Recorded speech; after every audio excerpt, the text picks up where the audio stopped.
Welcome, ladies and gentlemen, to another episode of the Yoku Masaki Show. I am your host, Yoku Masaki, cat ear extraordinaire, and today I wanted to come on here because it's a Tuesday. It's the day after Labor Day by the time this episode comes up, and I wanted to just jump on here just to ramp a little bit on there. But one of the topics I wanted to talk about today was, certain things in this nerd culture that just irks me the wrong way in this world of DC, a couple cases of it, and Marvel. So, like many of you, I've been reading recently some of my recent ones. I went to my recent comic book shop, Freedom Comics, which is located in Holland area, Sylvania Street area on Monroe in Toledo, here in Toledo. And one of the comics that I picked up was the novelization of Curse of the White Knight. Now, if you are not familiar with White Knight of the Batman series, it's a series that's been done by Sean Murphy. Sean Murphy, I love his style of his art, but I also love the story that he's woven in the world of Batman. In this world of Batman, the first book, the White Knight book, in the story arc of it, and I don't want to express too much, but spoilers in case you have not read it. In this series, Batman becomes a prisoner, a criminal, which is not surprising because he's considered a criminal by some cases in Gotham, in certain arcs of it, because he's a vigilante. But he's really considered as criminal because of his, he's sort of gone a little bit more reckless in his brand of justice. And in one moment, during his encounter fighting the Joker, he ends up curing the Joker.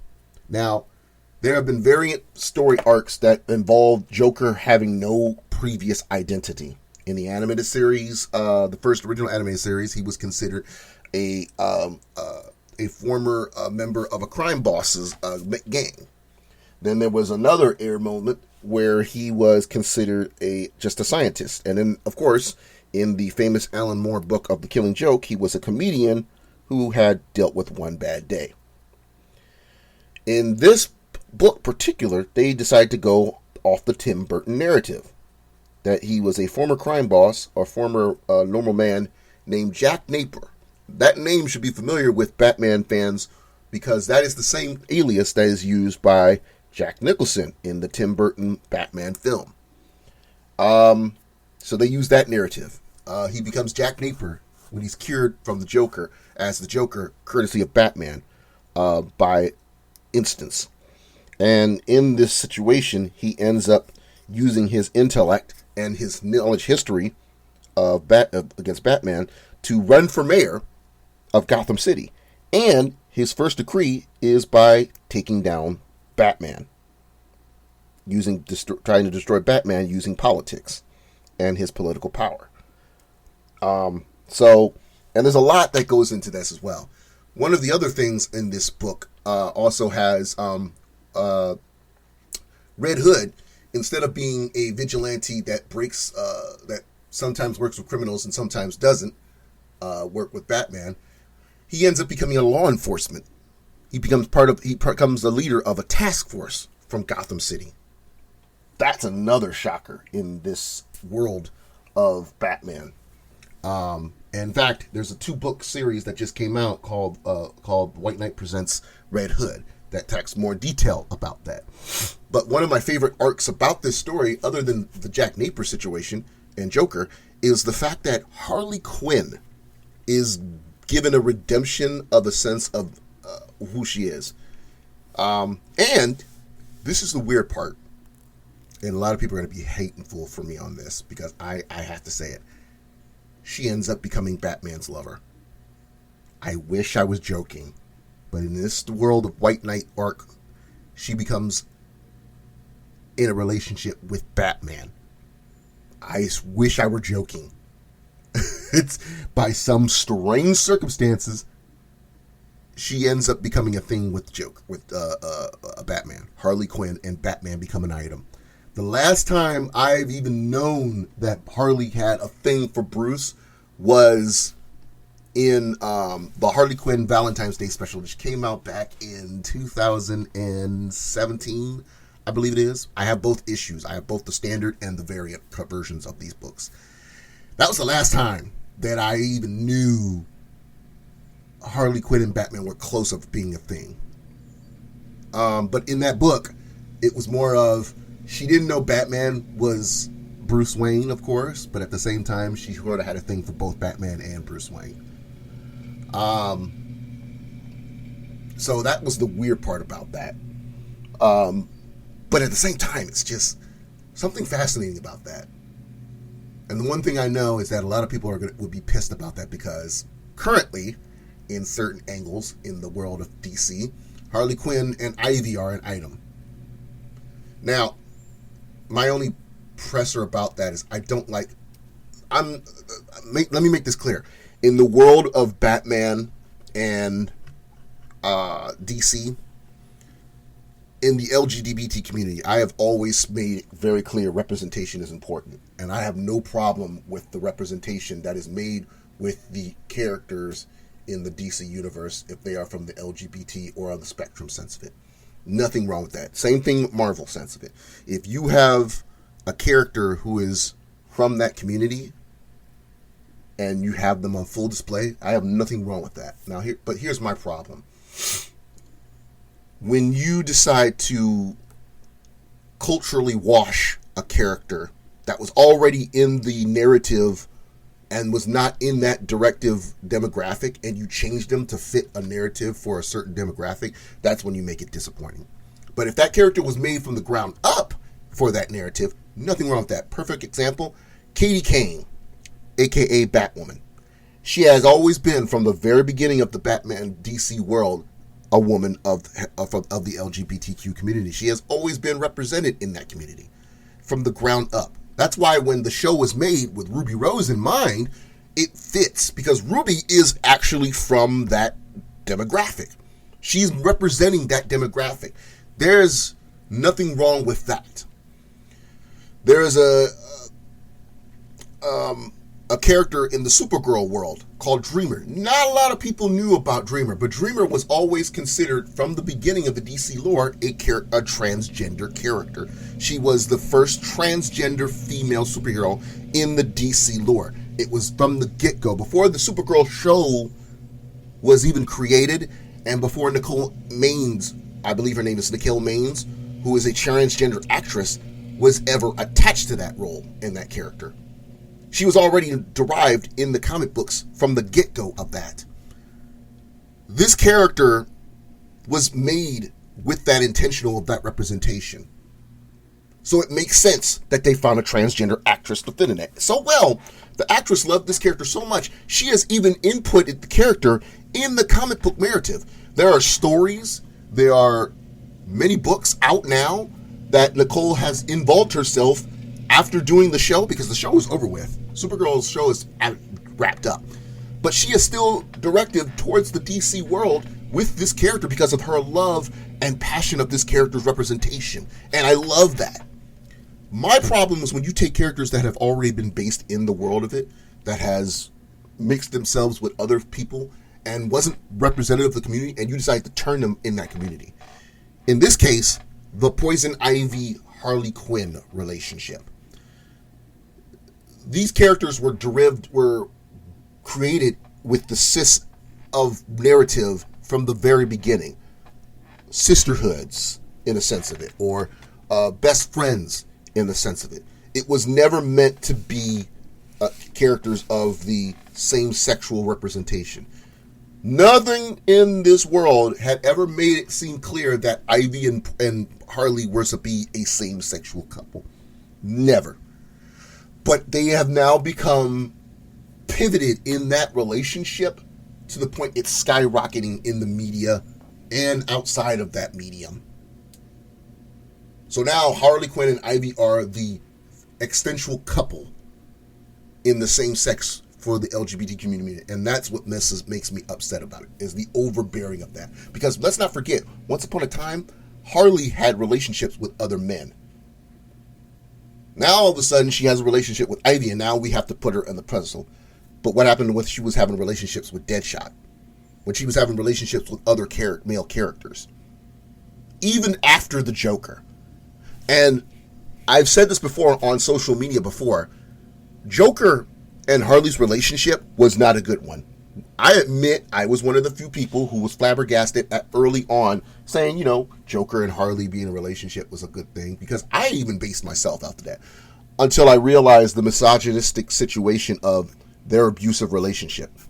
Joker treated Harley like crap.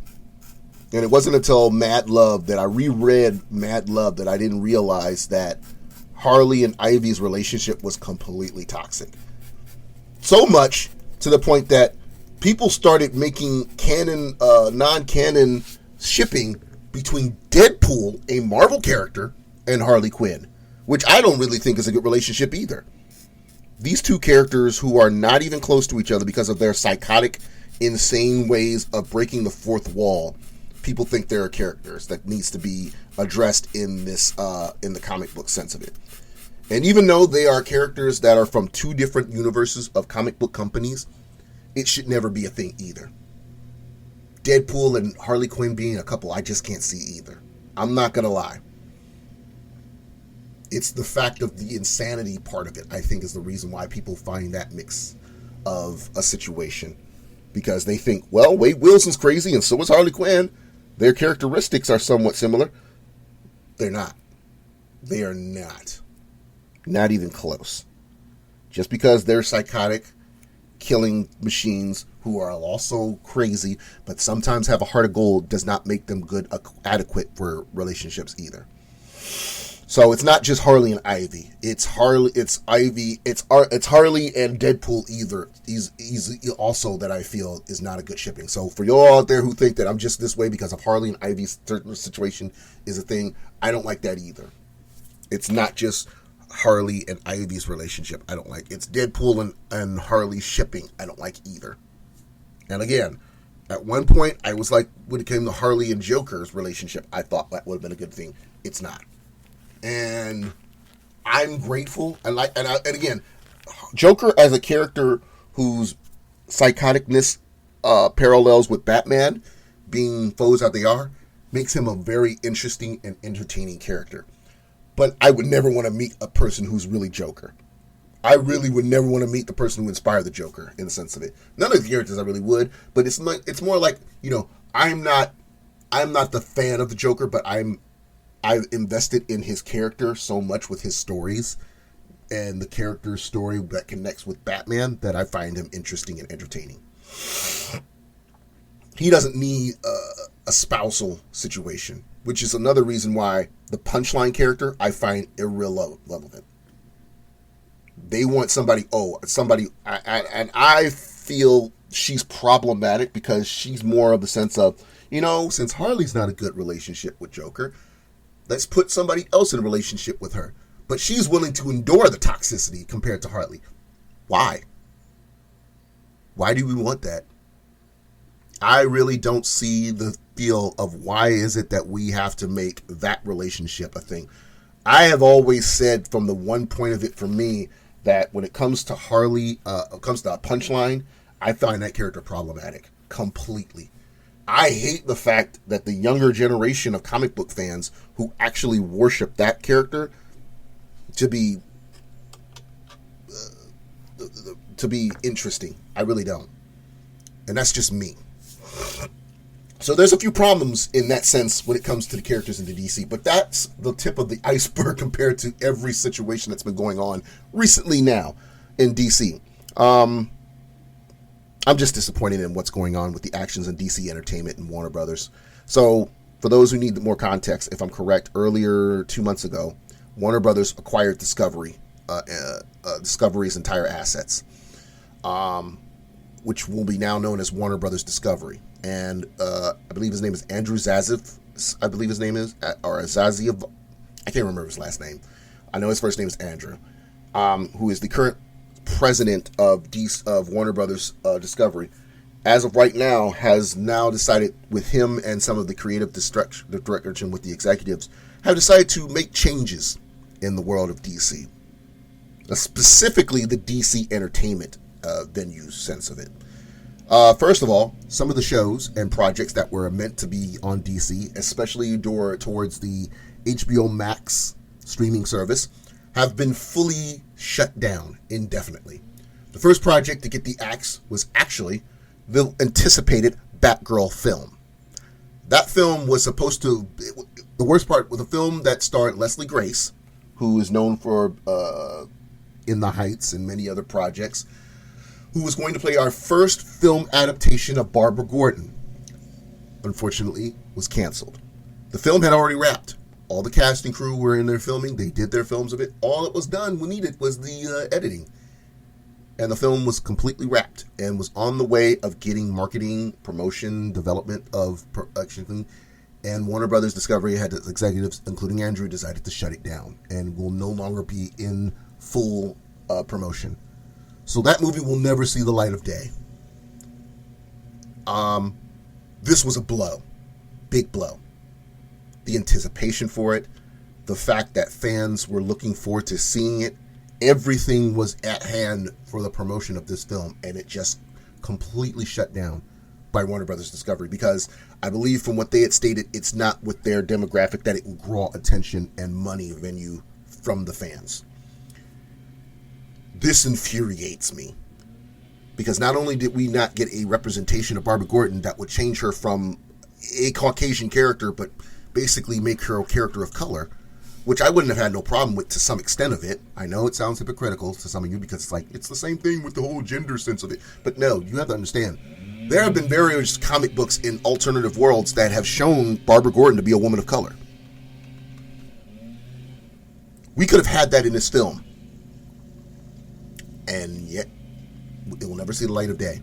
And the same men who were responsible for Bad Boys for Life and who also was responsible for Mrs. Marvel's adaptation was behind this film as well. Brendan Fraser was casted to play Firefly, the first ever variant version of the villain being done in film adaptation. And Michael fucking Keaton was returning to play Bruce Wayne in this film. The first time in almost 20 years, the man was going to return playing Bruce Wayne. Now, he is expected to be returning as Bruce Wayne in the Flash film. That is still an on-board thing. But when it comes to the Flash, when it comes to Batgirl, we'll never see the light of day on that. And I am livid about this, because I wanted to see a Batgirl movie so bad. And the best part about that part of the film, it was her look was based on the Burnside variant version of her. Now, there have been many versions of Batgirl that I've done over the years, especially in costume form. Forms versions based on the TV show.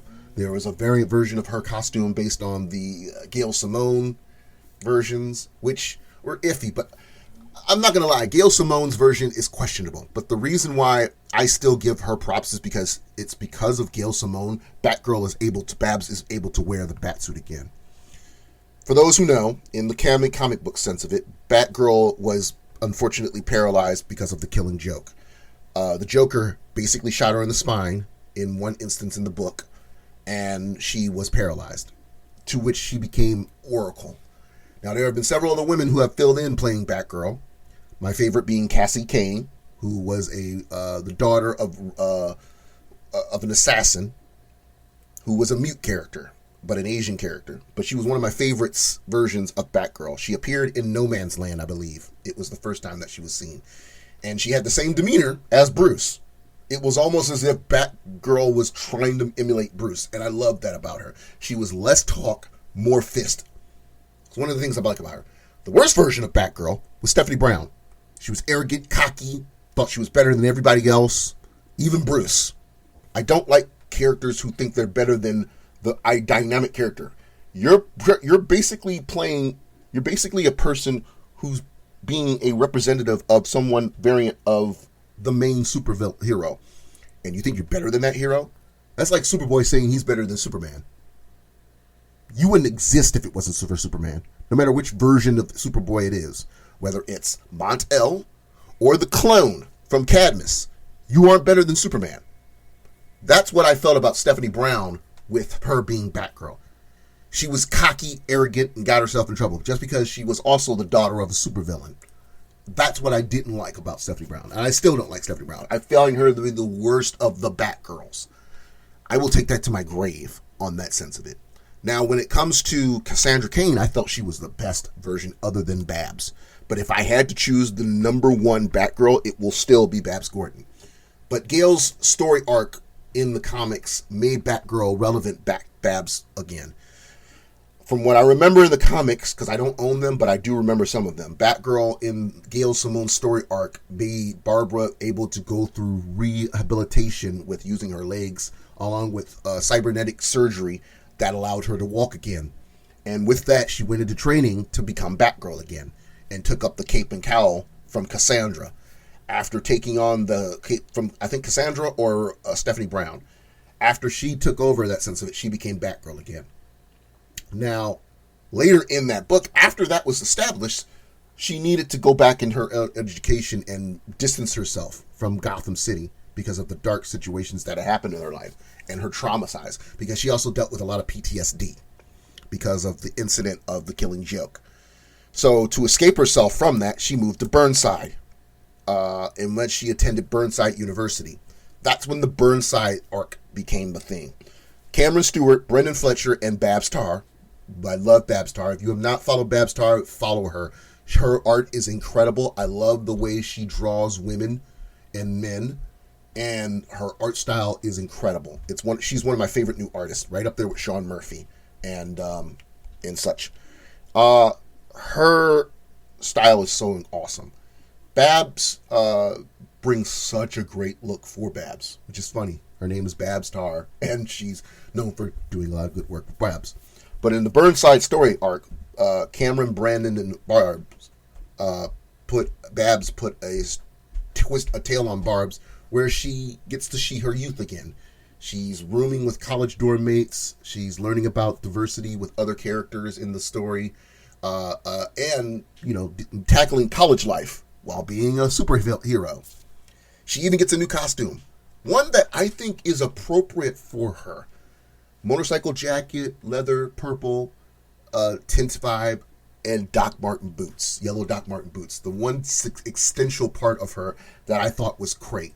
So much that I remember the moment that issue came out, I believe it was issue 35 or issue 33. Correct me if I'm wrong, if you viewers out there know this.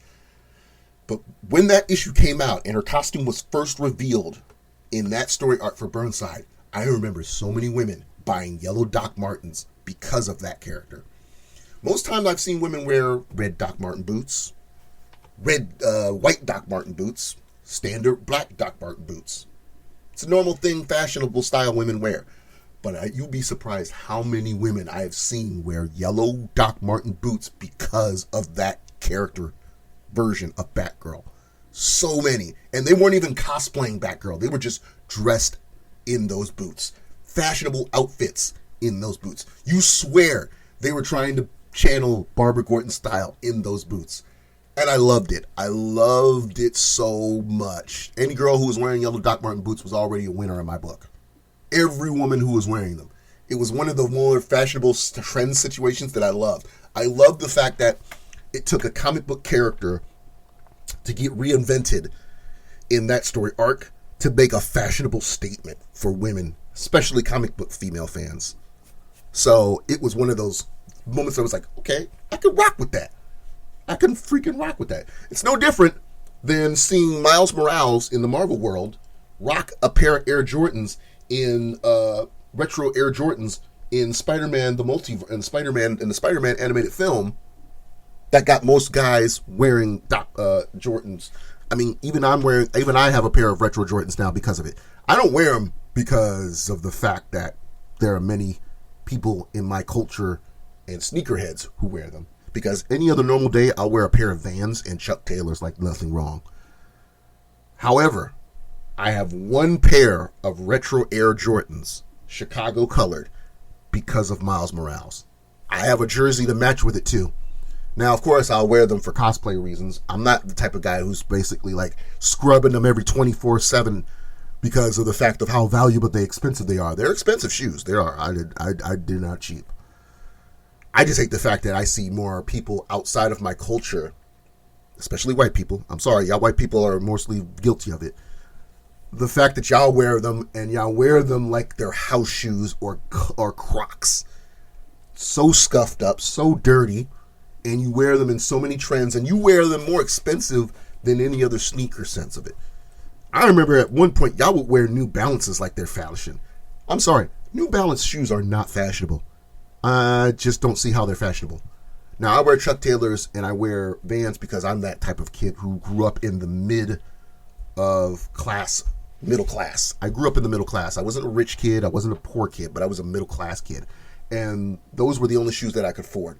Now, at times, I won't lie, because my parents wanted me to look more extravagantly fashionable. They would buy Jordans for me. I wore Jordans when I was 7 years old. I couldn't tell my left and my right foot, so they used to put stickers on my shoes where they would have to put shoes on my shoes where I know which one was my left foot and my right foot. Then I was 17, 18, I was 16, 17, I believe, when I went to high school, and I wore a pair of Jordans that so much that I tried to be a sneakerhead and clean them. And I went to a public school, and I scrubbed them with bleach, straight up bleach, to the point they eat the foam off of the shoes. And I realized that wasn't a good idea, to the point that I was pouring bleach on my carpet's floors, and my parents got mad at me for that.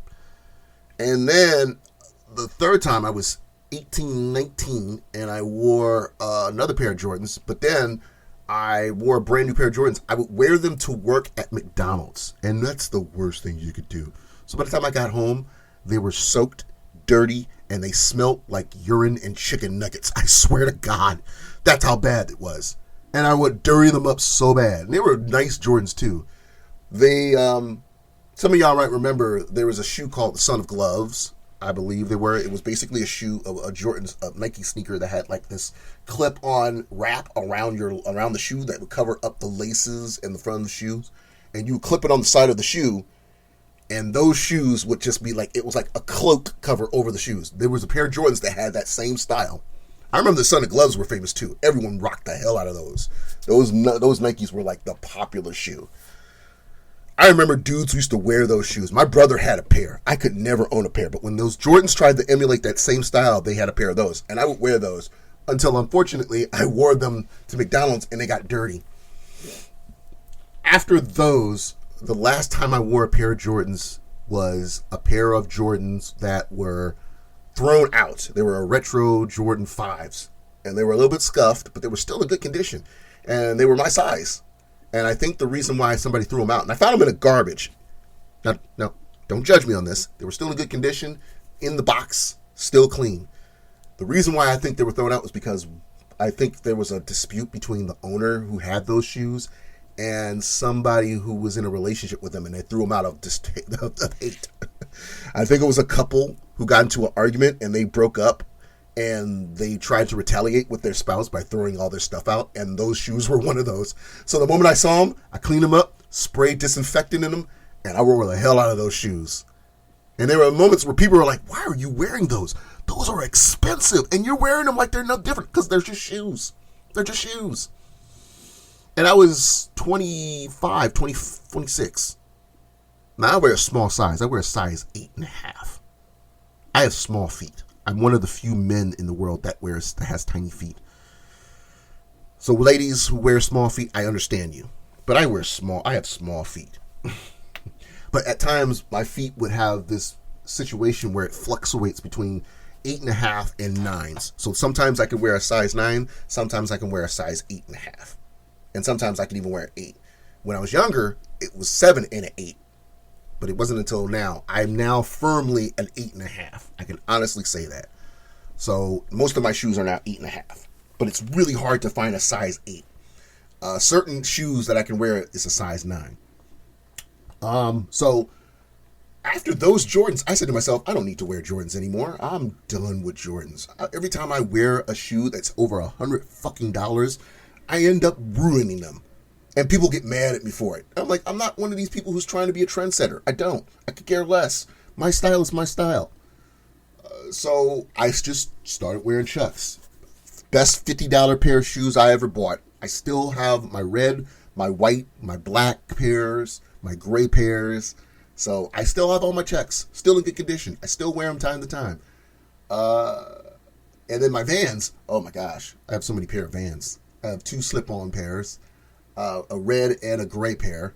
I have 2 skateboard tie-up lace ones, checkerboard ones. I even have a pair of Skull Vans and a pair of Darth Vader Vans. Now, the Darth Vader Vans, I wore those so much they have holes in them. And I'm still trying to repair them so that I can still wear them because I love them too much. But I could care less if they get dirty or scuffed up a bit. It's just the soles have holes in them. So I literally have repaired them to no end, but I barely wear them now because of the fact that they've been faded a bit. But I'll still wear the hell out of them. No remorse on that. But to some extent, I won't lie, I wear Vans mostly than most Chucks and most others.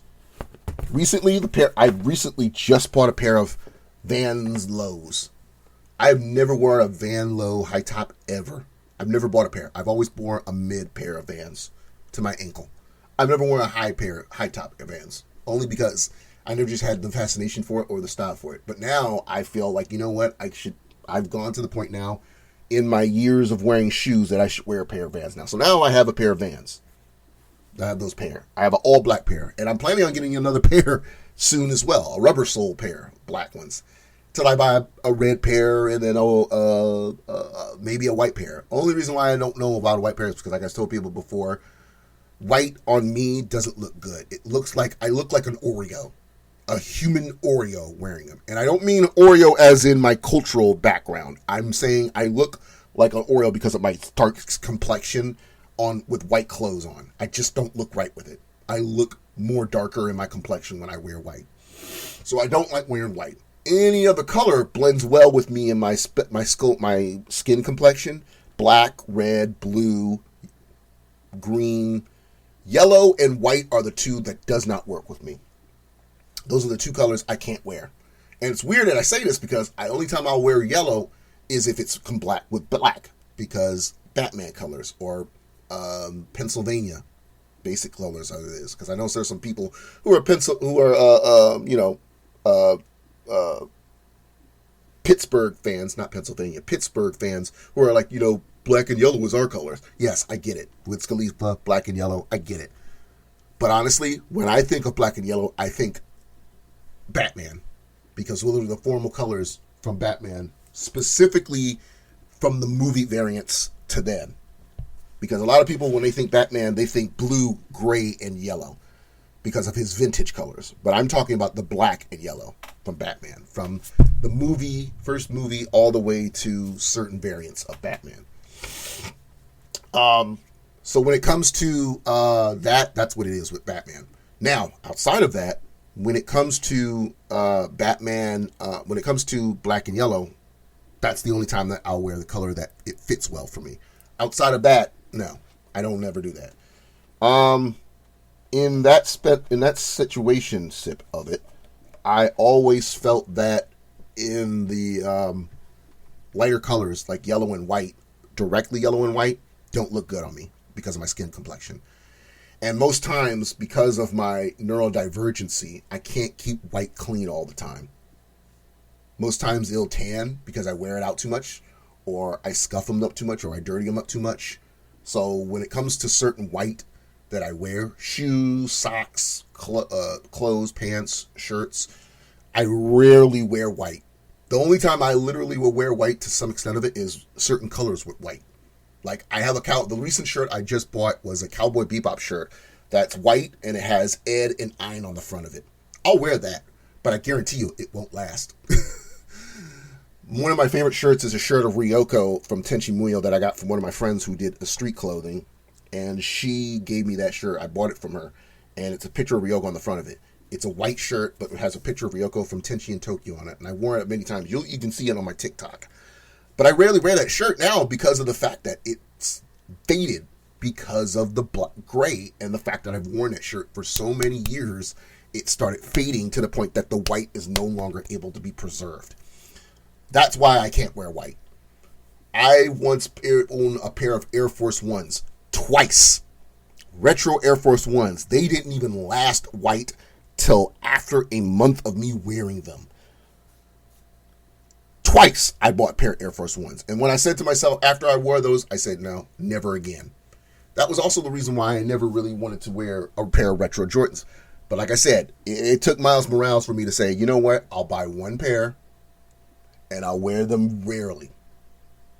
I've rarely worn my retro Jordans. I think I've worn them in a total of 5 times. But I've rarely worn them. Most of the time, I wore my Vans. The black new Vans that I just bought, the black high Vans that I've worn, Skate 8 high I wear, I've worn those the moment that I got them from the shoe store. I went to the Van store, bought them. The day I bought them, threw away my other shoes and wore those. And I have been wearing them nonstop since. Now, if I'm going for a quick walk to a store close around the area or a restaurant around the area, I'll probably wear a pair of these cheap trainers that I bought from my mother. I'll probably wear those. Those are the only time I'll wear those time to time. But if it means that I'm walking to the mall or I'm walking to the library or I'm going to someplace with some friend and such, normal times or like to a doctor's appointment and such, I'll wear my Vans. That's my go-to shoe. So that's what it is. As of recently, the one thing I know I need to buy is a pair of boots, Doc Marten boots. I need to buy a pair of those myself because I've been wanting to get a pair of boots myself. So, but I've already done enough tangent when it comes to footwear because my directive point was about the comic books. Batgirl was, I believe, I was talking about. Batgirl, with that movie being canceled, it's disappointing to know that we'll never get to see that. And I would love to have seen how that came out. There are several other projects from DC that also got canceled. There was a TV show of Batman that was going to be coming out that was going to be working with the same team behind the classic animated series. And funny enough, this episode coming out is the first day that marks the 30th anniversary of the classic Batman the Animated Series, which I'll be doing an episode on that soon too, because I want to talk about some of my favorite episodes on the show. And that will come. Trust me. I just want to find either a good way to prep that up, or I want to find a guest that'll go over this episode with me, because I really want to go in deep into these episodes on the animated series. So definitely understand that. So with that, I mean, it's the 30th anniversary of Batman, and the team behind that show was going to work on a new adult animated series of Batman that would have taken a new turn, and I believe it was called Batman Caped Crusader. That got canceled by Warner Discovery. Now, there's speculation that show will be going to another network. It will be pitched to another network or another studio that will be working on that with Warner Brothers Discovery. I don't know. But as of right now, I'm pissed that we will not get to see it on HBO Max. I would have loved to have seen that show on HBO Max. It would have been easy to show down on HBO Max. However, we will not see that either. Now, there's a couple other projects I can't name off of right now that will be canceled. Oh, I forgot also another fact. Young Justice was canceled again. We just got 2 new seasons of Young Justice, adult variant. Outsiders, Phantoms were the 2 new seasons of Young Justice. And the worst part is after Phantoms, we had a cliffhanger of an episode finale with Darkseid and the New Furies, including Supergirl. And we will never know about it because Warner Brothers Discovery canceled it again. And I am pissed about that too. That was another situation that we lost on. And now we'll never get to know that either. And I'm so mad about that. I'm like, are you serious? We worked our butt off from Netflix's having Young Justice on their streaming service to keep asking for the show to come back. The moment that HBO Max launched, we were happy to hear the announcement that we were getting another Young Justice season. And now it got canceled again. And instead of these shows, and these shows getting on other networks and stuff like that, instead, we're getting more Discovery documentaries. I'm like, I don't want to see some shit on animals. There's a whole stream for that. You can keep Discovery Plus where it is. All the stuff that's on Discovery Plus can stay where it is, because the only thing I'll watch on Discovery Plus is certain cooking shows on Food Network and certain stuff on TLC. I'm one of the few people that don't watch 90 Day Fiancé. How many more 90 Day Fiancé spinoffs do we fucking need? The last time I watched 90 Day Fiancé was when Anissa and Jorge were still dating. That was the last time I watched it. Since then, they've broken up. Jorge is now with a kid, married with another woman, and Nanifa is with another man and is now getting into bodybuilding. They're not even dating anymore. Why are we making this a thing still? Like, Dr. Pimple Popper is literally the only thing I'll watch. My 500-pound life is barely even watchable. Because I don't like Dr. Candy. I don't. I think he's a prick. And even Dr. Mike from YouTube, who's, I believe, more in his YouTube sense of it, is more of a legit doctor than him. He's even said it, that he's not legit of a doctor. He's a prick. Clearly. So, if anything, neither of those shows are entertaining that much to me to want to watch them on HBO Max. But, yep, we're going to get all that on HBO Max. Because they don't think those shows are marketable anymore in a sense of it. They think that most of the DC shows and programs that are on HBO Max specifically are more child trafficked. And it's like, you do know there's a show called Peacemaker that's not for kids, right? With John Cena. That show is not for kids at all. First episode, John Cena's character has sex with a punk rocking looking chick before she turns into a monster and beats the shit out of him. There's literally a moment where John Cena is basically swearing the shit out of one of the characters. Why is this a thing? Hell, we find out in one of the episodes that John Cena's character's father, played by Robert Patrick, the guy who played T-1000 in Terminator 2, is a racist.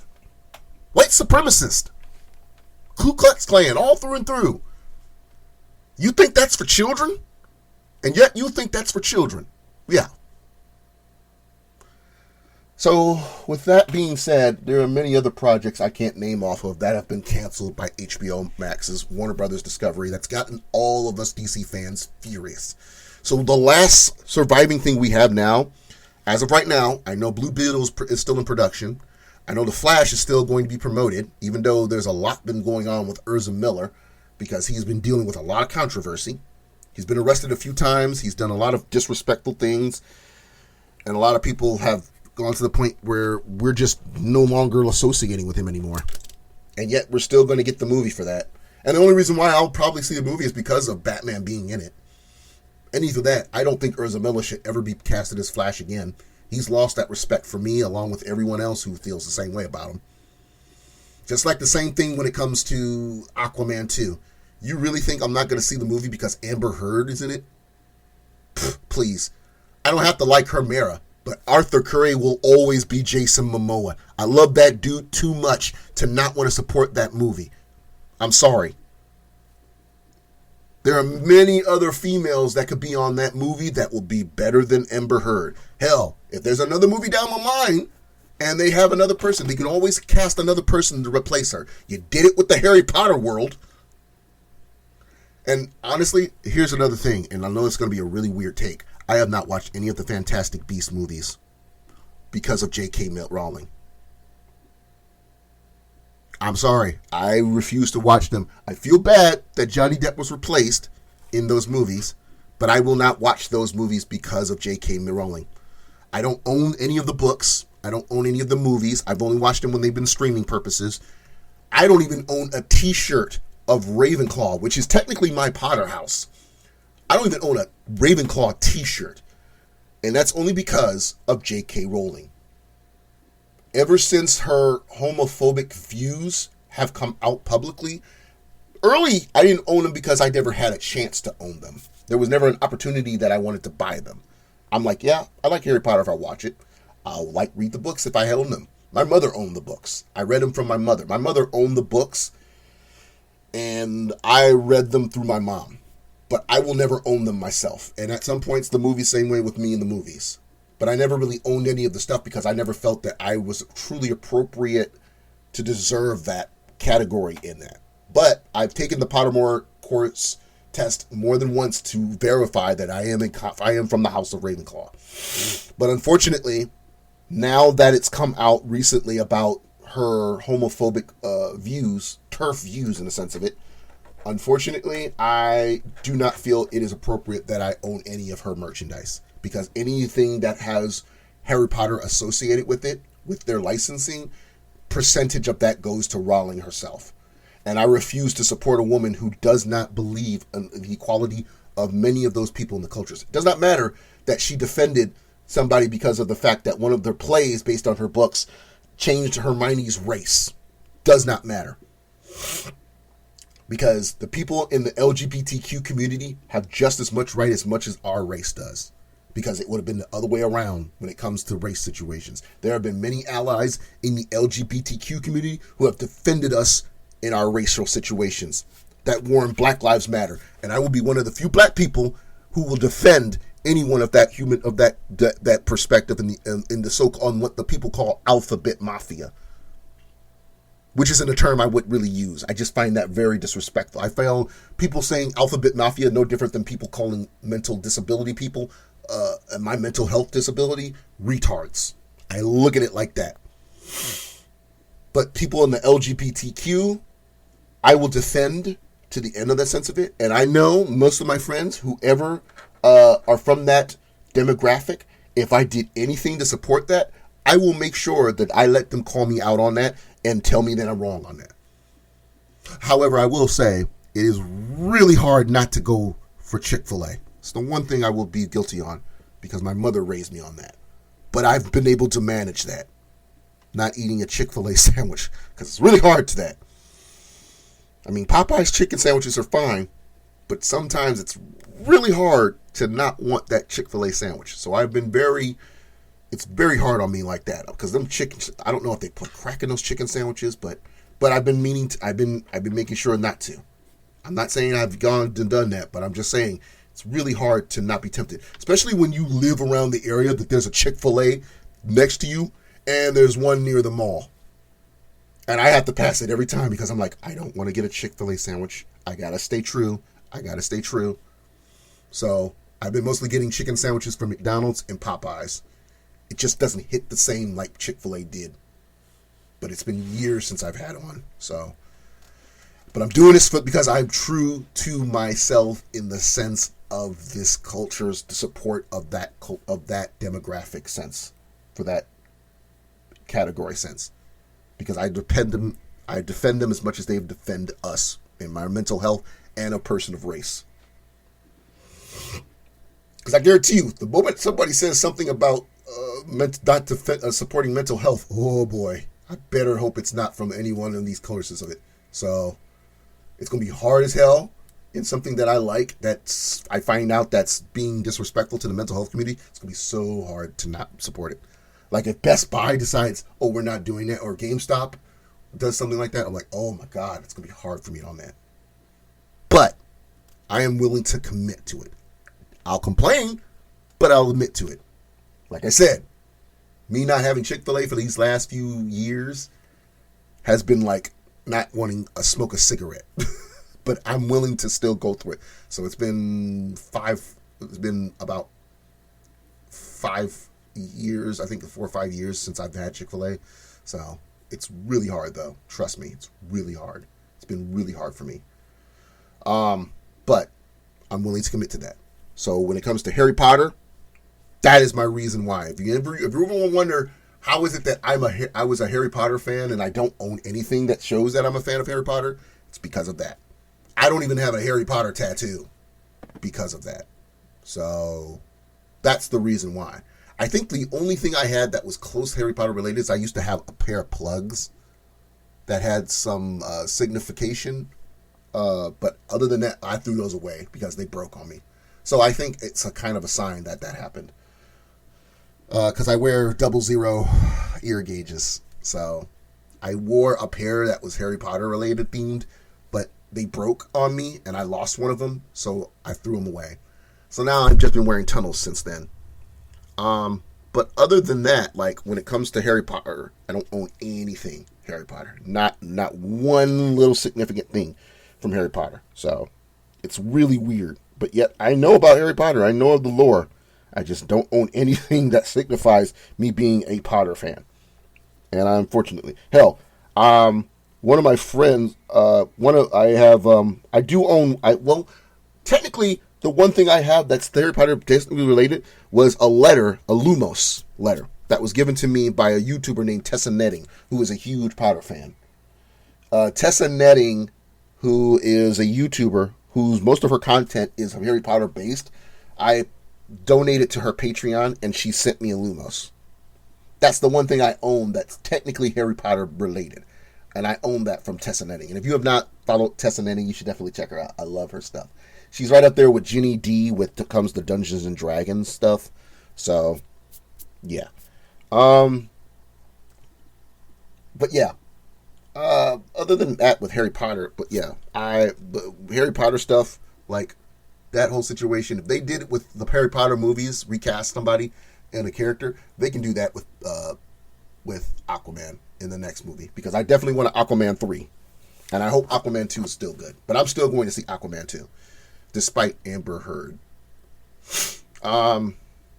And while Johnny Depp is not a saint, because I'm not going to lie, there are a lot of people, including one of my followers, a wrestling fan and a nerd named Zinnia, who has also pointed that out, that Johnny Depp is no saint, which he's not. The travesty that happened to him becoming Amber Heard because of his past history is fucked up. And the fact that toxic masculinity and toxic femininity being addressed in the community now is why I was more supportive of that situation in that trial between Johnny and her. Between those two, they're both bad people. But when it comes to what Amber did to Johnny and that sense of it, even if Johnny had to take her to court, was still wrong. But Johnny's not a saint.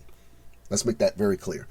But the fact that it's addressed about the fact that women can be toxic to men and abusively, mentally and physically abusive to men being existent and no longer being a silence of a situation, I feel that's what is why this was important to address, is what was the good outcome out of this trial. That this topic was discussed. That's the only reason why I was supportive of this trial since, because it addressed a topic that has been very adamant in the sense of it. Because I would like to consider myself mentally and emotionally abused in my first relationship with a transgender woman. Well, a transgender man, to be more precise, because I believe they identify now as a man. But when I was dating them, they identified as a bisexual woman. But I was, for the last 2 or 3 years, I was the last 2 years, I was in an abusive relationship with her. And sometime in the future, I will address more detail about that when I'm more comfortable. But as of right now, I don't want to address about it, but I will let you know on that soon if that's something y'all wanted me to talk about, because it's something that I really need to address, if anything, in the future. But that's the reason why I was more supportive of what's going on, of that trial being addressed, was because of that situation. Because for long years, many people don't believe that it was existent. When a man gets abused by a woman, no one takes it seriously, not even women. But a woman who gets abused, everyone jumps into it. And it's nothing against women being abused more than men, because that is still a thing. But it's just the fact of that topic never being addressed. People look the other way. I'm like, but it happens. It does happen. Women have been abusive, can be considered abusive to men. If we can say that women should deserve the same thing as men in the even planes of situations of things, we should be able to say that they also can understand that men are just deserve to be equally recognized as abuse victims like women are. I find that very hypocritical, if you will. But again, that's my point. The point being, though, is Johnny and Amber's situations in those movies. One movie I could care less about because of the characters and the stuff in that movie, but the other one doesn't hate me that much, other than the actor involved in it is going to draw me away from the movie with everyone else. It's the same thing with the whole thing with Black Panther. I hate the fact that we're come to the point that we have to say white people are mad that black people want to say, let's just have this movie in celebration of Chadwick for us in the culture, that we should be able to see it before other people do. And then there are people like, it's just a movie. I'm like, it's more than that. Did you not see the outcome when the first movie came out, how we were celebrating through our culture, even if it's a fictional world, fictional characters. It was a perfect representation of our culture in the superhero representation that we have not gotten since Meteor Man and Blank Man, which were fictionalized characters as well, that were done back then, that were not on a medium sense of it, that gave us a positive representation that was not derivative of who we are, that we were celebrating about this. That we did that. And since the loss of Chadwick Boseman, the man who played T'Challa in the first movie and in the MCU, has been gone, that we have not gotten that anymore, that we want to celebrate that instead of mourn. And all we're asking is that. And yet you white people, and some of you black white people allies who are black, who are allying with the white people, saying it's just a movie. You have to understand that complexity hurts us. It does. It hurts us so fucking much. And you have to understand that's not okay. It's not. So, with that being said, that's a different story too. I'm dipping in all these subjects, not into the main part when it comes to DC, but it does relate to some cases of what my topic is today when it comes to the whole thing of Marvel and DC. Because while I am more of a DC fan, and I'm more upset with how the changes are happening in DC, I do still consider myself a Marvel fan. It's just, I've been more derivative with DC because of the nature of the Batman universe. So when it comes to DC, if it directly involves Batman, I'm more direct with that than I am with Marvel. Because Marvel is, some cases, X-Men, some cases Spider-Man, some cases The Punisher. It varies in the Marvel's universe. So I'm willing to be more open with everything.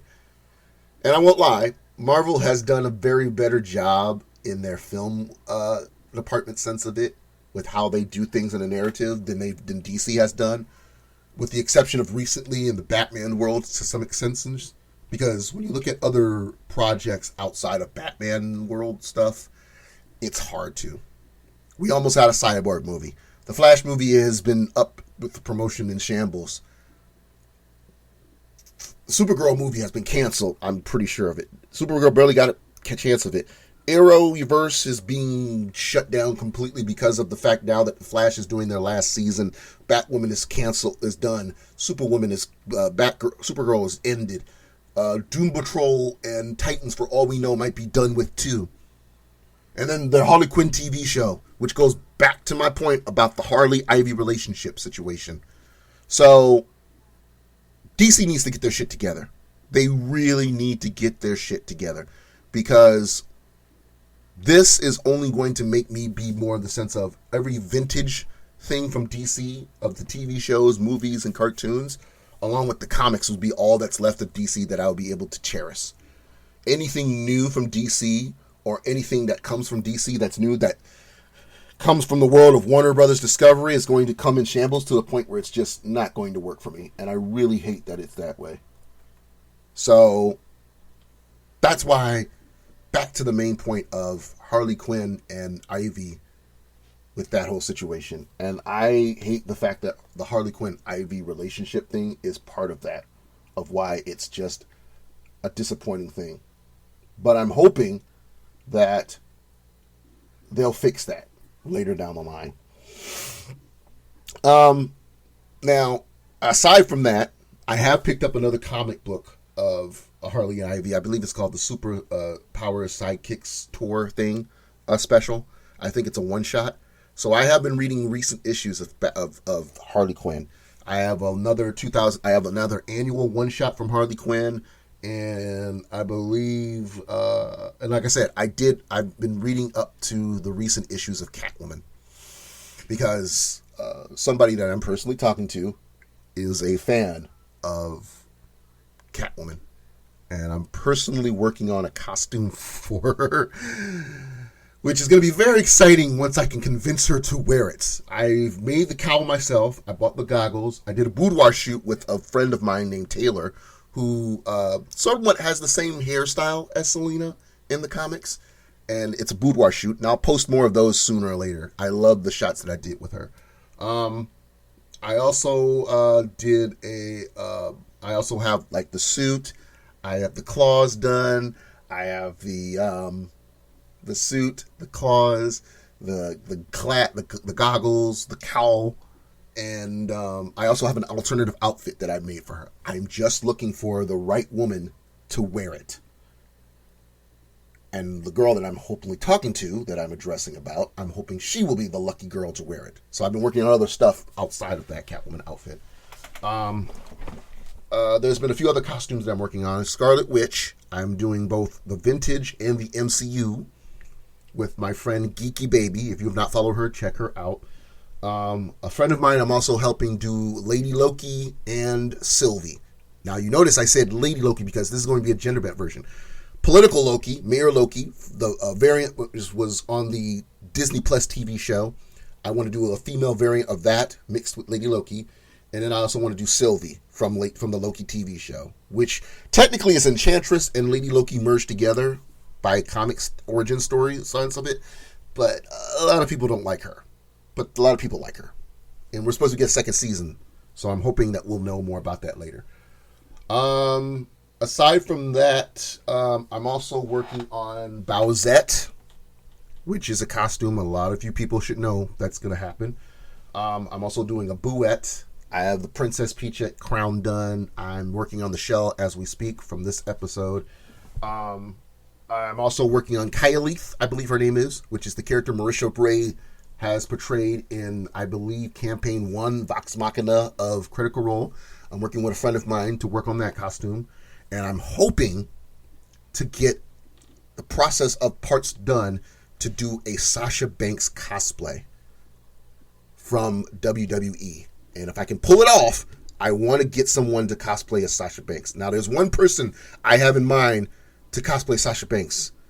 And I'm free to reach out to her, but she hasn't responded to me yet. And I'm hoping you guys will reach out to her and maybe tell her. There's a cosplayer named Jasmine Jolly, and I love her. She has made her own fashion stuff. She's very well in lolly, pop culture stuff, anime, cosplay stuff. She makes her own outfits, fashionable, cute stuff, but she's also cosplayed a lot too. And I've ran into her a few times at Colossicon, but I've never had the social anxiety to talk to her. But I've been interested in her afar. I have such a crush on this girl. This girl is one of the few black cosplaying girls that I'm like, if I had a shot, I would so ask her out. Because she's so cute, so attractive, and her costumes are so amazing. And she's gorgeous. She is stunning.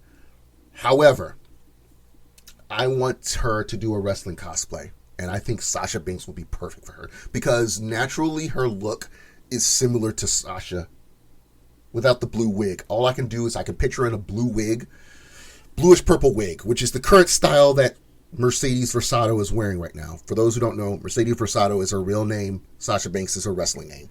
But I have the blueprint rings that she wears. I bought the glasses, the sunglasses, and I'm planning on buying a shirt or making a shirt that's for her. And I want to get a WWE title and refurbish it to make it look like a women's title. If I can pull that off, I so want her to be Sasha Banks.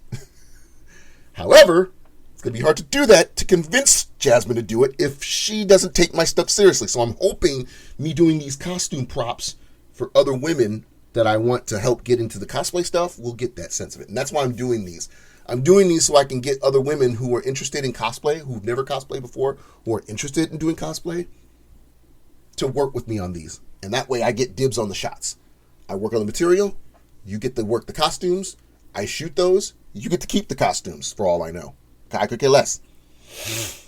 And the reason why I want to do this is because most of the photographers, when I was in Arizona, I've seen so many photographers, when they get women to do cosplay shots, the number one thing they mostly do is have them wear morph suits. Gentlemen, if you want to get a woman into cosplay, having them wear a wig and a morph suit isn't cutting it. I saw this one guy who literally has no knowledge of a costume, of cosplay, try to get a model to wear a very terrible wig and a Jean Grey Phoenix costume. The costume, the bodysuit looked like it did not fit her. It did not look like it was tailored to fit her. It didn't look like it was even adjusted to fit her. It was very loose, very baggy and saggy. It looked terrible. Her makeup was decent. The hair of the wig was so bad, you like see the cowlicks all over. It looked like the wig wasn't even stylized right. But this guy legitimately posted it like it was professionally done. And I felt so bad for her because she deserved so much looked in better in that outfit. And I'm just like, if somebody had just worked with her on making that costume look better. Now, there are many cosplayers who have worked with photographers who have no experience in cosplay, who have brought in their own costumes to do very well work. I know that for a fact. And some of those shots look great. I just wish that they had done more better in the detailed work of it.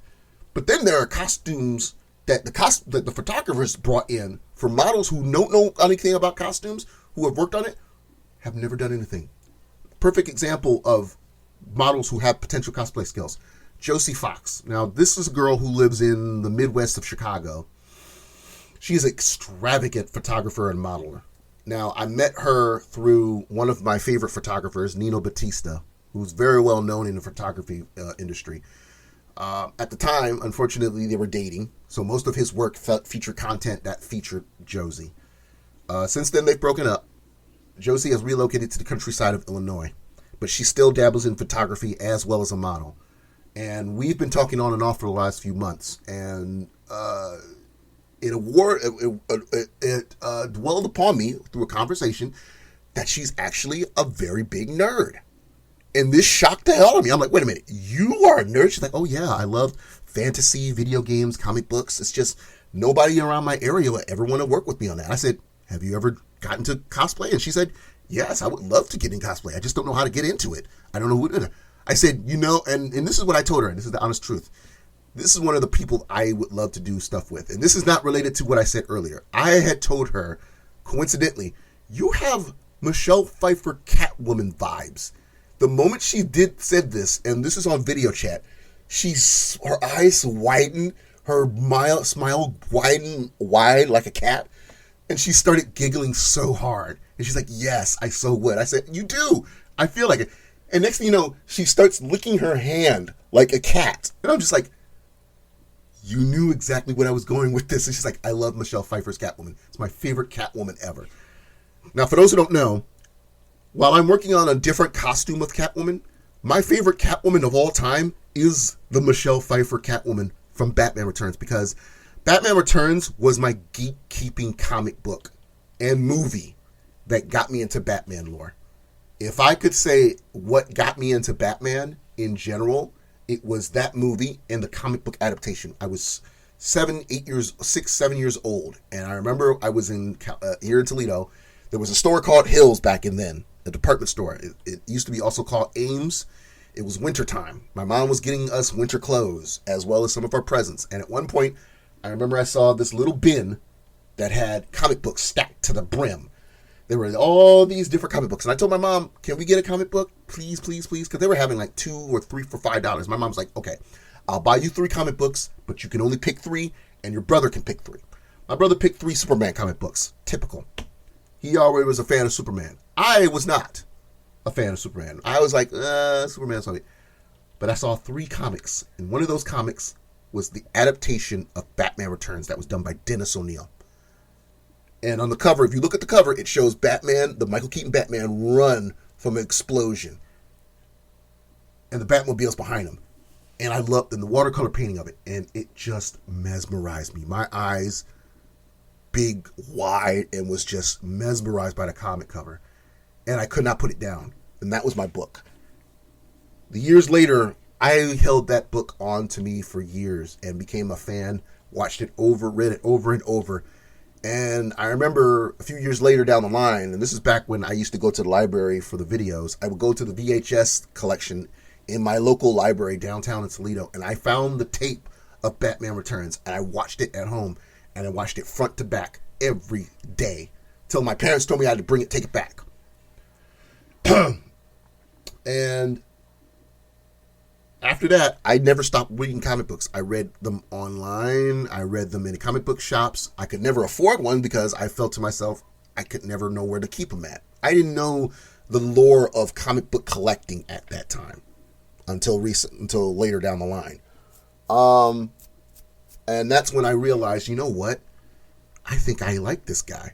And then every movie came out, and I started watching every movie. And I was just, and I'm not going to lie to you, when the Schumacher movies came out, I didn't realize how cheesily bad they were. I was just like, it's a Batman movie. I'm going to go see a Batman movie. And I didn't realize, oh, these are Batman movies. So at the time, I didn't realize that.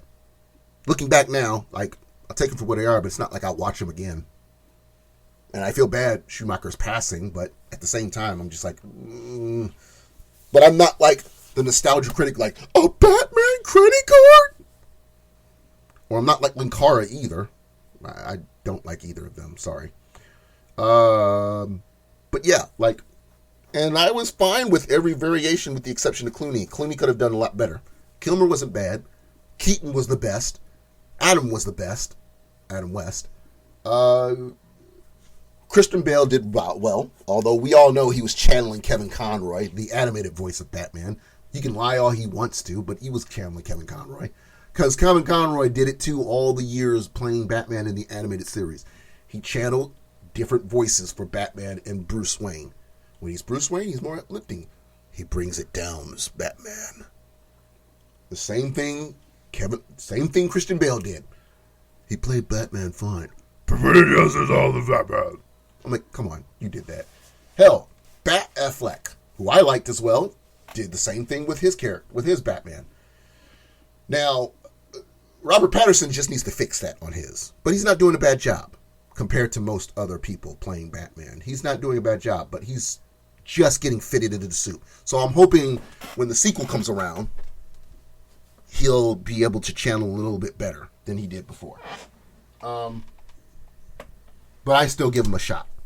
And I've said to people before, every variant of Batman and Joker, you have to remember, many people doubted those actors who played them. And then they became the existential variant of that.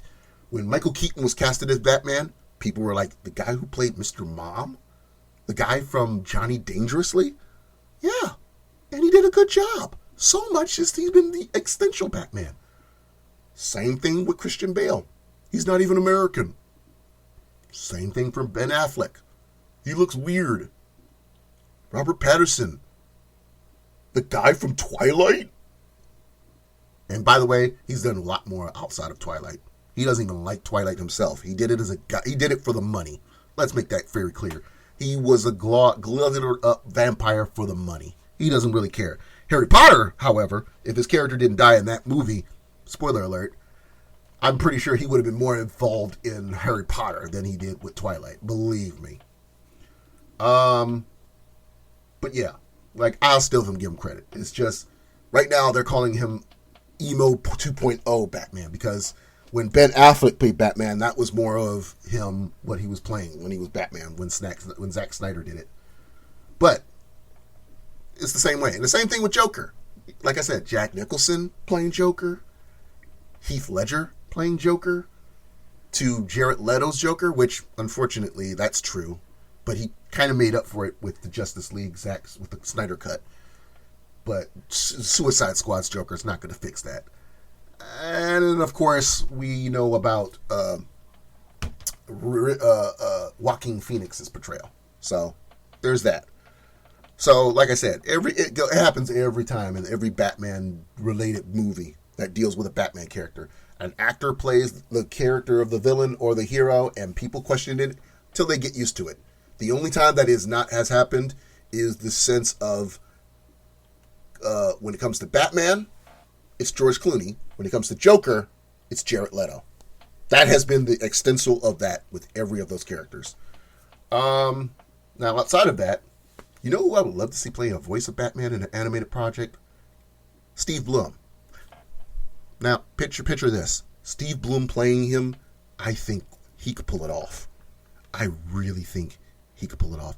He's done a tremendous job loving playing Wolverine. I love his variant Wolverine. But yes, Spike Spiegel, I think, could definitely play Batman. He's got the low, natural, grim voice that works so well playing Batman. And I think he could play him so incredibly well.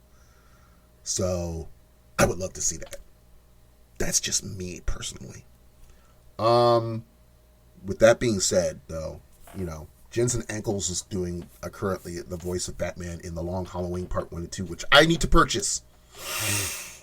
I need to purchase that, as well as the Catwoman Wanted film. I need to purchase that too because I love Liz Giles. She was literally the only reason why everybody was swooning over Ariana Grande's Cat Valentine on Victorious. I was swooning over Lizzie as Kate. She was a bitch, but she was a bitch that, like, how I feel about Liz is how everyone feels about Rhea Ripley right now as a heel in wrestling for the Judgment Day. That's what it seems like. I'm like, okay, yeah, I see it. I want her to step on my nuts and call me a weaseling little merm and spit in my face. I don't know why, but it arouses me. It does. That's what Liz Giles' character in Victorious. Then it came the Dynasty with her playing this kind of a character in that. I mean, she's messing with a black dude. I'm like, okay, so you are down with the brothers, huh, Liz? Please tell me you're still single. Liz Giles is that. And then her singing voice. I'm like, the moment this woman puts out an album and she works with an R&B artist like Miguel or The Dream, it's over with. Because that woman has pipes. And that's all I'm going to say about that. So to see her play Selena Kyle, I'm like, it's bad enough she's not wearing a black suit right now in real life, but I would love to see her take on Selena Kyle in the real world. It's bad enough that she does an amazing job playing her voice. So yes, I'm not going to lie. I like her playing that. And then Stephanie Beatrice, who's known for playing Rosa in Brooklyn Nine-Nine, playing Batwoman in that show. I'm like, Rosa is playing Batwoman in this movie? Oh, hell yes. I'm all down for that. Not to mention, Stephanie Beatrice is from the same community. She's a bisexual woman. So hell yes, that's perfect casting. So that movie is underrated. So I will definitely buy that movie.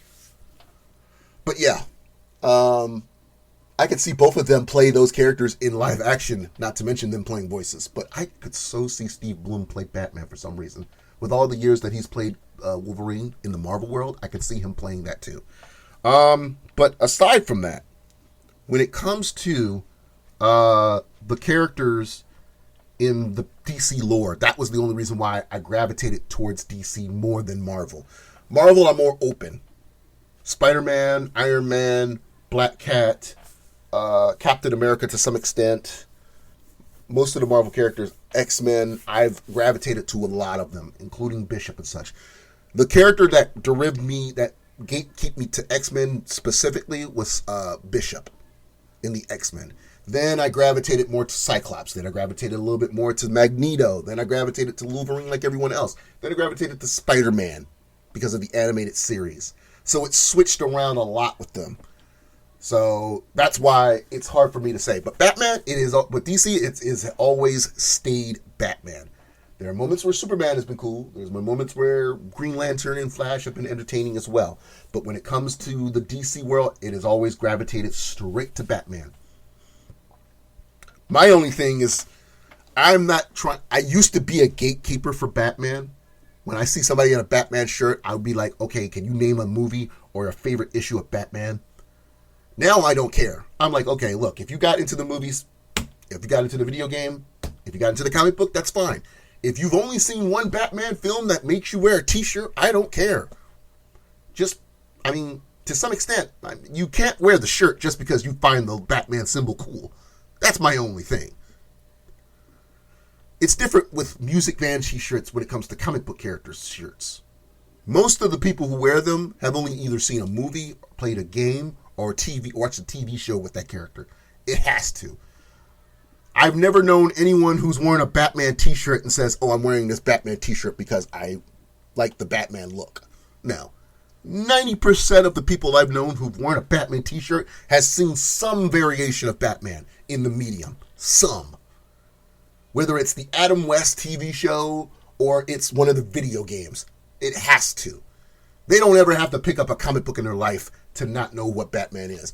It's a universal symbol when it comes to Batman in the entire world that knows it the moment they see the logo.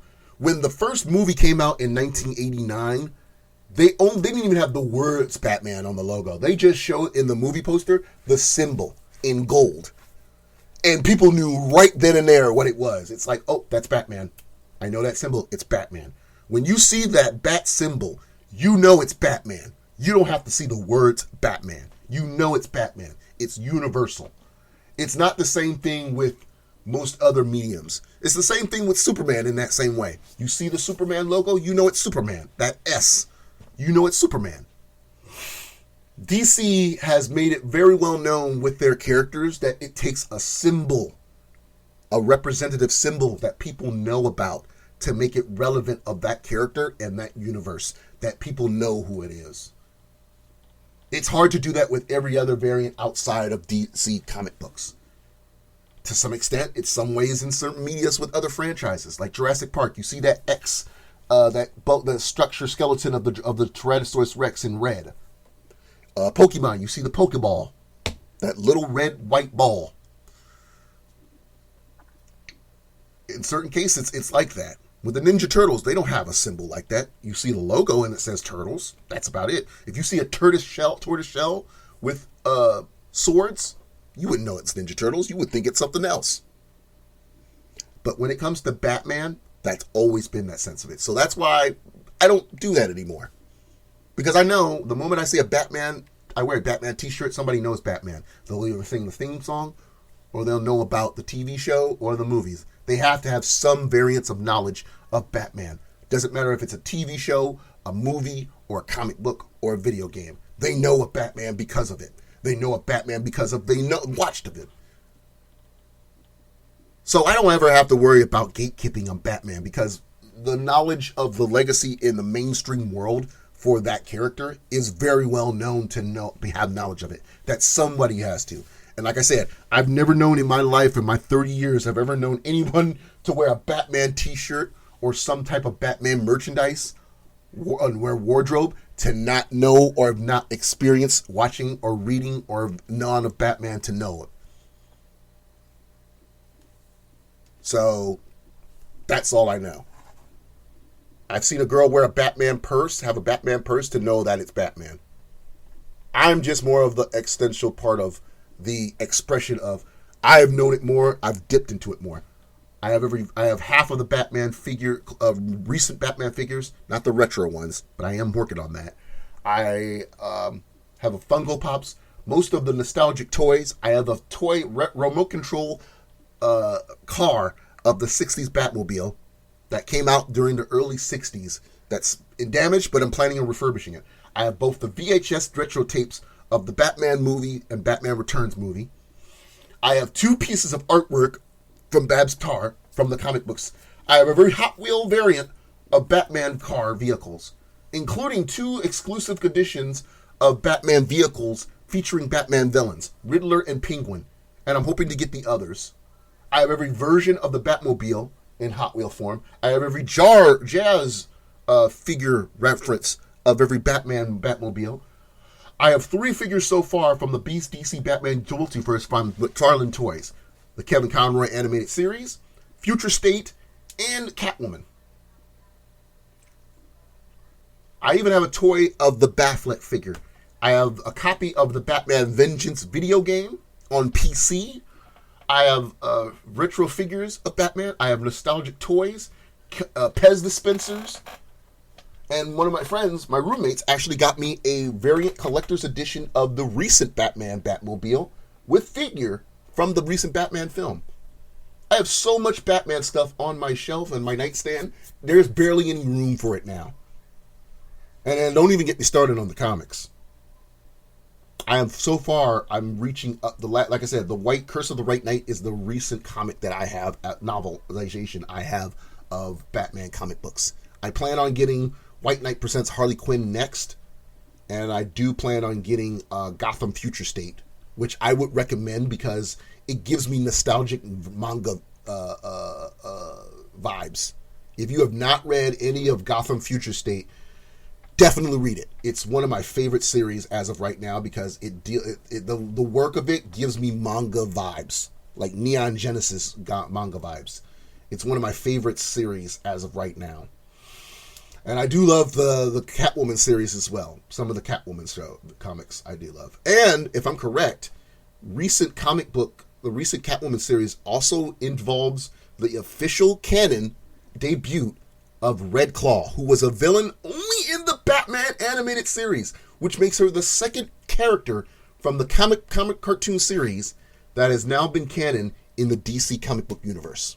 The first being Harley Quinn. Red Claw is now the newest character from the animated series that has now transcended into the comic book world.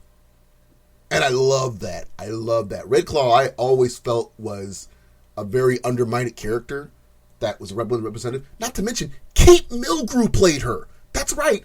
The woman who's known for playing fucking Captain Janeway is Red Claw.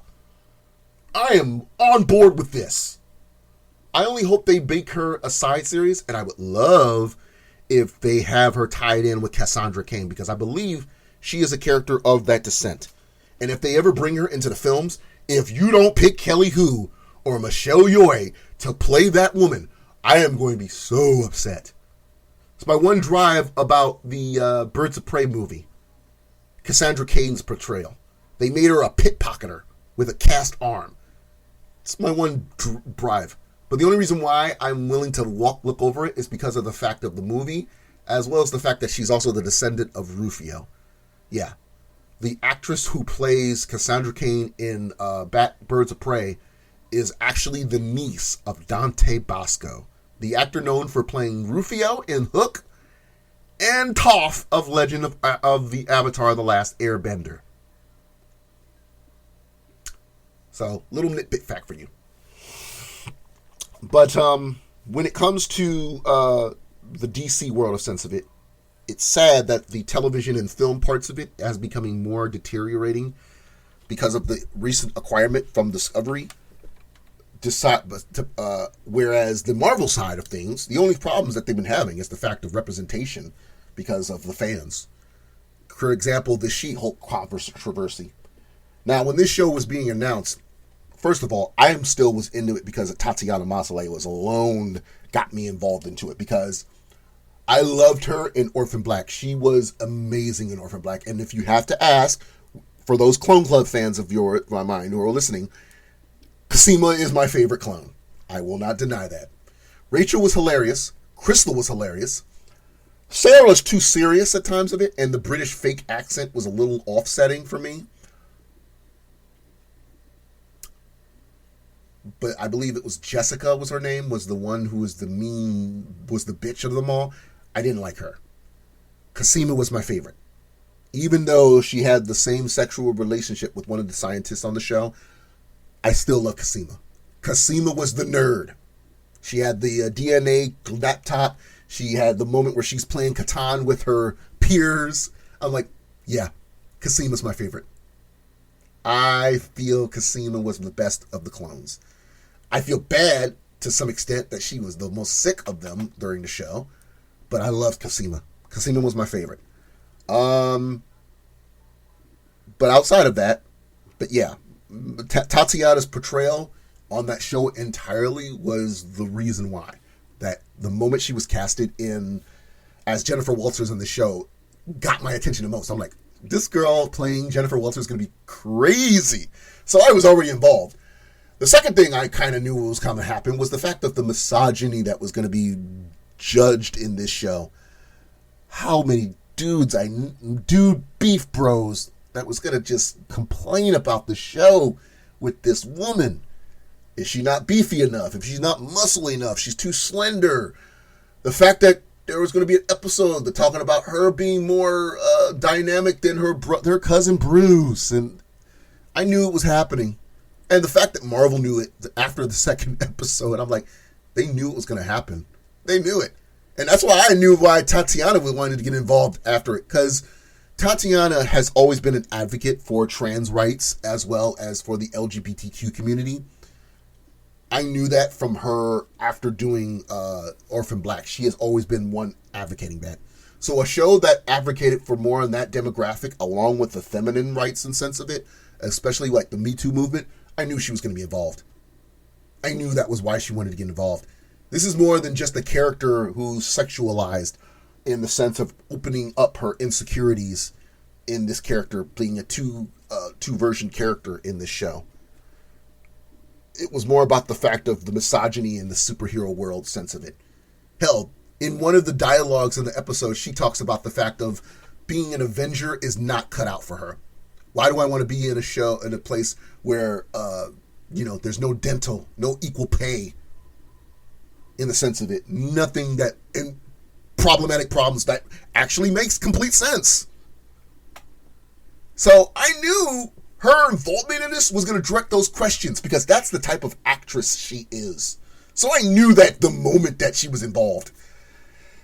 I just find it entertaining the fact of so many men who are directly disgusted of this show. And I'm laughing on the side being an ally for these women like, you stupid beef bros. This is exactly why they made this show. Because y'all can't handle this crap. In the cartoon, it didn't till I realized later in the cartoon, when I read the comics, Jennifer Walters was an insecure lawyer who just wanted to do her way. But this She-Hulk persona is not a two-sided persona like Bruce's anger when he becomes the Hulk. It's more of the, I don't feel confident in myself, but I'm not worried about it, but I hate the misogynistic sense of how men are with me, sexualizing me in a way that's disgusts me. But I want to be a confident, open woman who's confident with my body and my sexuality, to be confident in who I am when I'm the She-Hulk. That's what it is with her. When she's the She-Hulk, she's confident with herself. She's less she's less fearing of men. She's less insecure with herself. She's less derivative to the point of, oh, I feel like I'm a slut. No, she's more of, I'm a bad bitch. That's what She-Hulk is. In the cartoon, you see it clearly when she's that way. She's like, oh, I like how I am. I feel confident. I feel beautiful. I feel attractive. I feel powerful. She's what every woman inside themselves who's insecure gets to be. That's what I love about She-Hulk. She's that woman. In a way, it's an alternate personality. It's just not like to the point where, like Bruce is to the point of, hey, I'm calm. I'm mentally protected. I'm at peace with myself. And I'm collected and intelligent when I'm Bruce Banner. But I'm a raging opposite of who I am the moment my anger comes out as the Hulk. Because Bruce could be that if he wanted to. But with so much traumatic situations he has dealt with, from his perspective and what he's dealt with, he can't do that. Which is why it came to the point of how he is. It took science for him to find that balance in a sense of it from what he was. Which is why he's Smart Hulk in this show. Jennifer never had to deal with that, which is why she's able to deal with it better than him. But that's the point where people, beef bros, men, have unfortunately took that as a way of insult, saying, oh, she does it better than him? Oh, that means she's better than the Hulk? And I'm like, you guys don't ever read the comics to not understand this. Jennifer had to deal with situations on her own as a woman with her insecurity and sense of it to know that's how it is with women in everyday life of it, to know how she's able to deal with the sense of it. That's why she doesn't have to be angry to beat the Hulk. Now, early on in the episode, when Bruce helps her trigger it because of her fear to the point of how she is, she's able to control it. And that's why when it was the meditation scene, she was able to, I can do it naturally. I don't have to be the Hulk when I'm angry. I can just be the Hulk whenever I want to. I can be the Hulk if it's a Tuesday and I feel good looking good in this dress. I could be the Hulk, She-Hulk. Now, technically, with She-Hulk and that whole thing of it, and that's why even when throughout the show, she doesn't like the term She-Hulk. She's like, I'm Jennifer Walters. Don't put me in a category of me being a female Hulk. I'm a Hulk, like him, like my cousin Bruce, but don't give me the terminology as if I'm a She-Hulk because of my gender. Again, all this makes complete fucking sense.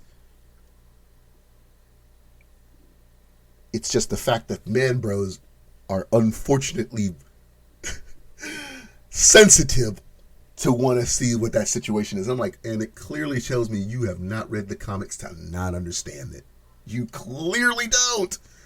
Because I'm like, It makes complete sense on that physical psychology's point when it comes between Jennifer and Bruce.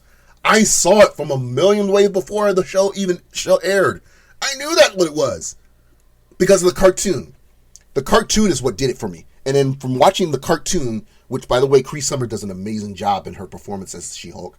From that show, the cartoon, to the classic comic books that I've learned reading those over the years to know this.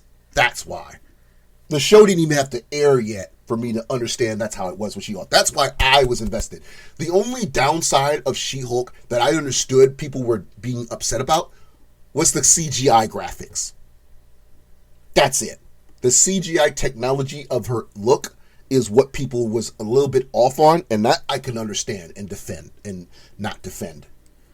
Other than that, the way she looks, the way her muscles are, the way how she's stylized, her characteristics, everything about her relationship with Jennifer, between herself and Bruce, that whole derivative situation on how she controlled her powers, all of this makes perfect sense from the comic get-go. Because in the cartoon, if people notice, she's less Jennifer Walters in the cartoon than she was in the show and in the comics. Because she was more confident. She was open and more confident. She-Hulk is, in a way, the same thing as Jekyll and Hyde, like Bruce Banner is with Hulk. Hulk is basically a modern retelling of Dr. Jekyll and Mr. Hyde. The alter egos. The difference is, when it comes to Jennifer Walters being a Hulk, her perspective is more of the nutty professor. She was this nerd who was insecure of themselves, not getting a lot of attention except for the wrong type of attention because of her gender. And when she becomes her alter ego, she's confident, she's open, she's very directive, she's very open, expressive of herself, very intellectual herself, confident and open with herself. That's her alter ego, is less insecurity. Drop the insecurity completely. That is who She-Hulk is. To the point that in the third episode, from what I just watched, she's fighting the wrecking crew with no problem. Like, okay, let's do this. Like, get off of me. Whereas when she was Jennifer Walters in the beginning, when the wrecking crew grabbed her, she's like, oh, she's scared for her life and all that. And she's like, wait a minute. The moment she changes the She-Hulk, get off of me. I'm like, that tells you right there. It's that difference between night and day. Let me ask you something, you beef bros. You ever wonder when a woman is wearing a sexy outfit and their entire perspective changes, or personality changes?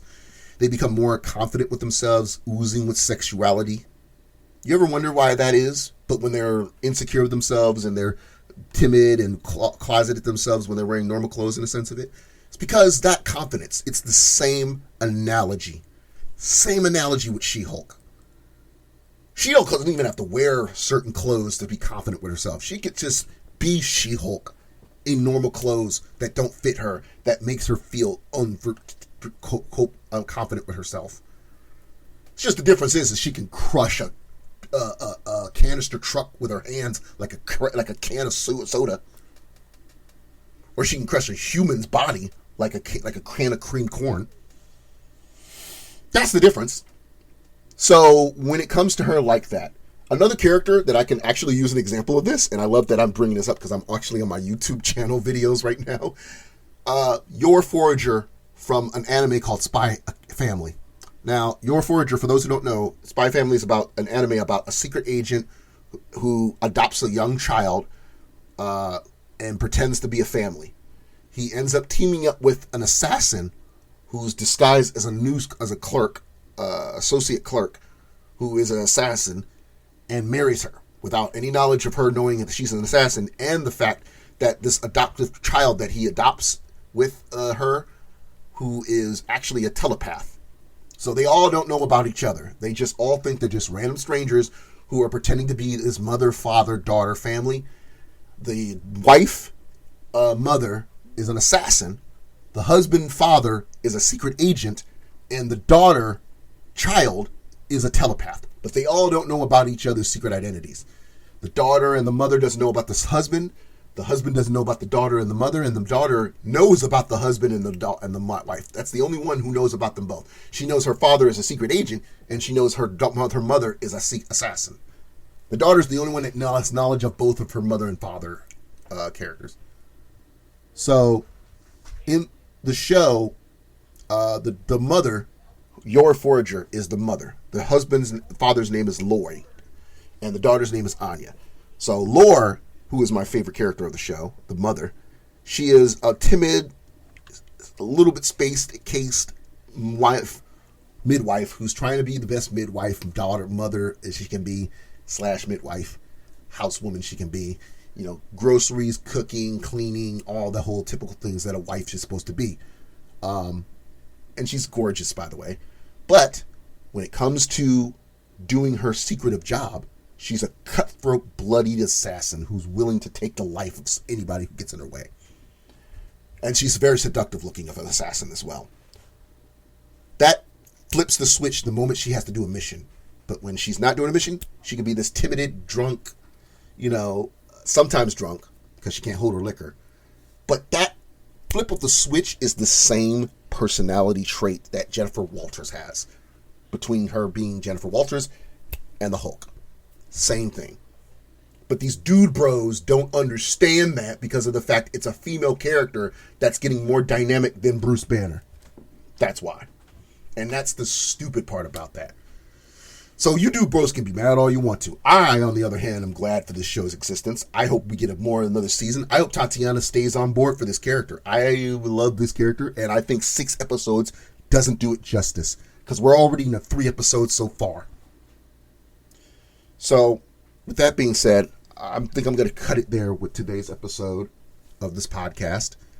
I'm hoping by the time this episode comes up, we will get more of some better news from DC's end of it. But till then, I'll be probably focusing more on my Marvel sense of it and sticking with the comics on DC's end other than the movies and the TV shows that I already own.